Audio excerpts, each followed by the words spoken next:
ಜೀವನದಲ್ಲಿ ಕೆಲವರು ಆಟ ಆಡ್ತಾ ಇದ್ದಾರೆ ಅಂತ ಗೊತ್ತಿದ್ರೂನು ಏನು ಗೊತ್ತಿಲ್ಲ ಅನ್ನೋ ತರ ಇರ್ತೀವಲ್ಲ, ಅದು ನಿಜವಾದ ತಾಳ್ಮೆ. ಎಲ್ಲ ಹೃದಯದಲ್ಲೂ ನೋವಿದೆ, ಅದನ್ನು ವ್ಯಕ್ತಪಡಿಸುವ ರೀತಿ ಮಾತ್ರ ಬೇರೆ. ಕೆಲವರು ಕಣ್ಣಿನಲ್ಲಿ ಬಚ್ಚಿಡ್ತಾರೆ, ಇನ್ನು ಕೆಲವರು ನಗುವಿನಲ್ಲಿ ಬಚ್ಚಿಡ್ತಾರೆ.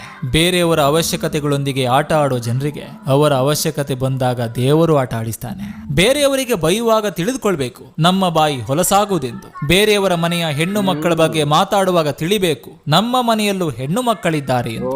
ಬೇರೆಯವರ ಜೀವನದ ಬಗ್ಗೆ ಮಾತಾಡುವಾಗ ತಿಳಿದುಕೊಳ್ಬೇಕು ನಾಳೆ ನಮ್ಮ ಜೀವನದಲ್ಲಿ ಏನಾಗ್ತದೆ ಎಂದು. ಬೇರೆಯವರ ಮೇಲೆ ಸುಳ್ಳು ಆಪಾದನೆ ಹಾಕುವ ಮುನ್ನ ಯೋಚಿಸಬೇಕು ಸತ್ಯಕ್ಕೆ ಯಾವಾಗಲೂ ಜಯ ಸಿಗುವುದೆಂದು. ನಮ್ಮನ್ನು ನಾವೇ ಬುದ್ಧಿವಂತರು ಧೈರ್ಯವಂತರು ಅಂದುಕೊಳ್ಳೋದ್ಕಿಂತ ಮುಂಚೆ ತಿಳಿದುಕೊಳ್ಬೇಕು ದೇವರು ಎಲ್ಲರಿಗೂ ಬುದ್ಧಿಶಕ್ತಿಯನ್ನ ಕೊಟ್ಟಿದ್ದಾನೆಂದು. ಸ್ಪಂದನೆಗಳೇ ಇಲ್ಲದ ಜಾಗದಲ್ಲಿ ಭಾವನೆಗಳನ್ನ ವ್ಯಕ್ತಪಡಿಸುವುದು ವ್ಯರ್ಥ. ಒತ್ತಾಯಕ್ಕೋ ಅನಿವಾರ್ಯಕ್ಕೋ ಮಾತನಾಡಿದ್ರೆ ಅಲ್ಲಿ ಮಾತುಗಳು ಇರ್ತದೆ ವಿನಃ ಭಾವನೆಗಳಿಗೆ ಬೆಲೆ ಇರುವುದಿಲ್ಲ.